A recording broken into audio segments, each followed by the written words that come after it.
سیدنا عثمان غنی رضی اللہ تعالیٰ عنہ کی شہادت کے بعد سیدنا علی رضی اللہ تعالیٰ عنہ سے سیدنا امیر معاویہ رضی اللہ تعالیٰ عنہ کا اختلاف ہوا،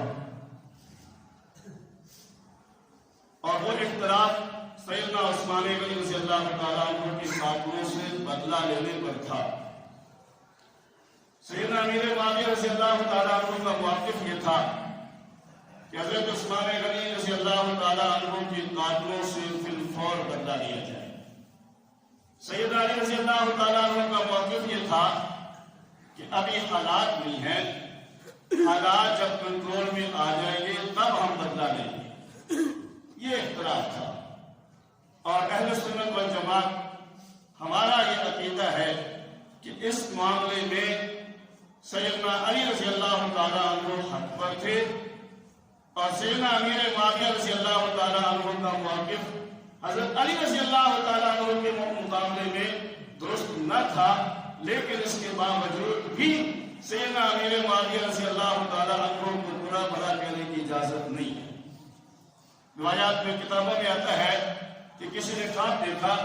اور خواب میں دیکھا حضرت اللہ رب العزت کی عدالت لگی ہوئی ہے، اور حضرت علی اور حضرت امیر معاویہ کو بلایا ہوا ہے۔ حضرت علی رضی اللہ تعالیٰ عنہ جب باہر نکلے تو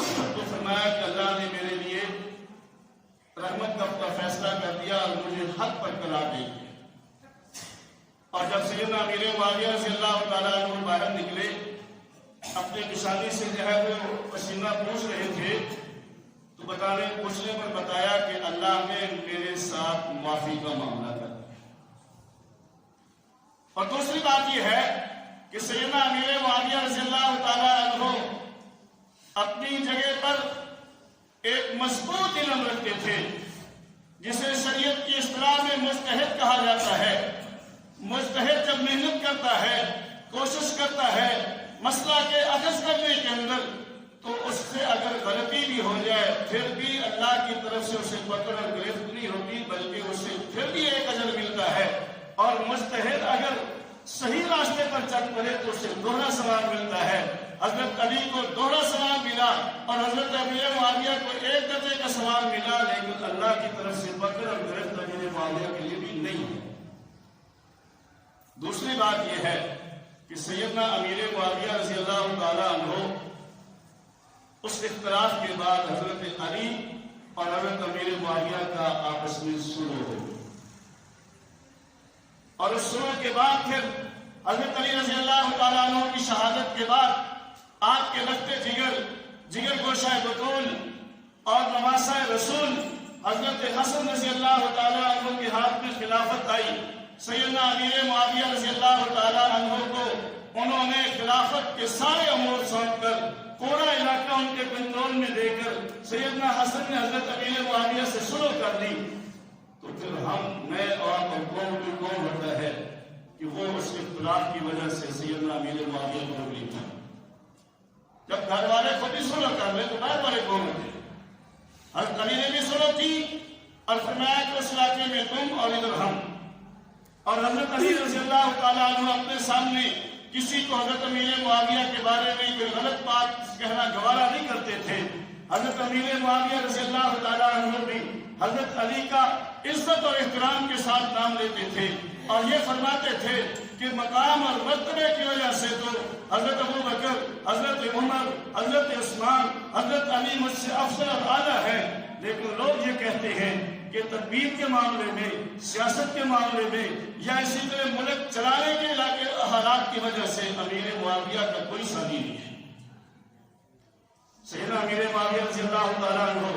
10 سال تقریباً حضرت فاروق اعظم رضی اللہ تعالیٰ عنہ کے دور خلافت میں گورنر رہے، 12 سال حضرت فاروق عثمان غنی کے دور خلافت میں جو ہے وہ گورنر رہے، اور پھر حضرت حسن رضی اللہ تعالیٰ عنہ نے جب سارے امور کو ان کے سپرد کر دیے تو اس وقت سے سن 41 ہجری سے لے کر سن 60 ہجری تک 19 سال تک سیدنا امیر معاویہ رضی اللہ تعالیٰ عنہ تنہا پوری امت مسلمہ کے خلیفہ رہے، اور اسلام اللہ کے پیغمبر علیہ السلام کے دور رسالت میں 9 لاکھ مربع میل تک تھا۔ حضرت صدیق اکبر کے دور خلافت میں 11 لاکھ مربع میل تک پہنچا، سیدنا فاروق اعظم کے دور خلافت میں 22 لاکھ مربع میل تک پہنچا، سیدنا عثمان غنی رضی اللہ تعالیٰ عنہ کے دور خلافت میں 44 لاکھ مربع میل تک پہنچا، حضرت علی کے دور خلافت میں آگے فتوحات نہیں ہوئی ہے، حضرت حسن کے دور خلافت میں فتوحات نہیں ہوئی ہے، پھر سیدنا امیر معاویہ رضی اللہ تعالیٰ عنہ نے 19 سال کے اندر اللہ کے پیغمبر کے اسلام کو 64,65,000 مربع میل تک پہنچایا ہے،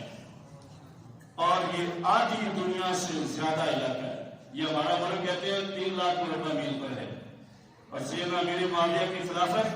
64 لاکھ مربع میل تک تھی، اور پوری دنیا 1,30,20,00,000 مربع میل ہے۔ آدھی دنیا سے بھی زیادہ حکمرانی سیدنا امیر معاویہ کو عطا کی، اور صحابہ کرام میں بھی ان کا مقام اور مرتبہ تھا۔ حضرت عبداللہ ابن مبارک رحمۃ اللہ علیہ جو امام المحدثین کہلاتے ہیں، وہ فرماتے ہیں ان سے کسی نے پوچھا کہ عمر بن عبدالعزیز افضل ہیں یا امیر معاویہ افضل ہیں؟ عبداللہ ابن مبارک نے فرمایا عمر بن عبدالعزیز جیسے لاکھوں نہیں کروڑوں حضرت امیر معاویہ رضی اللہ تعالیٰ عنہ جس سواری پر سوار ہو کر انہوں نے اللہ کے پیغمبر کی معیت میں جہاد میں شرکت کی، اس گھوڑے کے نتنوں کے اندر، ناک کے اندر جو مٹی گئی ہے، امیر معاویہ کے اس گھوڑے کا مقابلہ بھی عمر بن عبدالعزیز نہیں کر سکتے۔ اور شیخ عبد القادر جیلانی محبوب سبحانی رحمت اللہ علیہ 11ویں والا پیر وہ فرماتے ہیں کہ میرا دل یہ چاہتا ہے میں راستے میں بیٹھ جاؤں، امیر معاویہ وہاں سے گھوڑے پر سوار ہو کر گزرے اور ان کے گھوڑوں کے سونگوں کی مٹی میرے اوپر پڑے، اور اس مٹی کو میں اپنے لیے نجات کا ذریعہ سمجھتا ہوں۔ سیدنا امیر معاویہ رضی اللہ تعالیٰ عنہ کو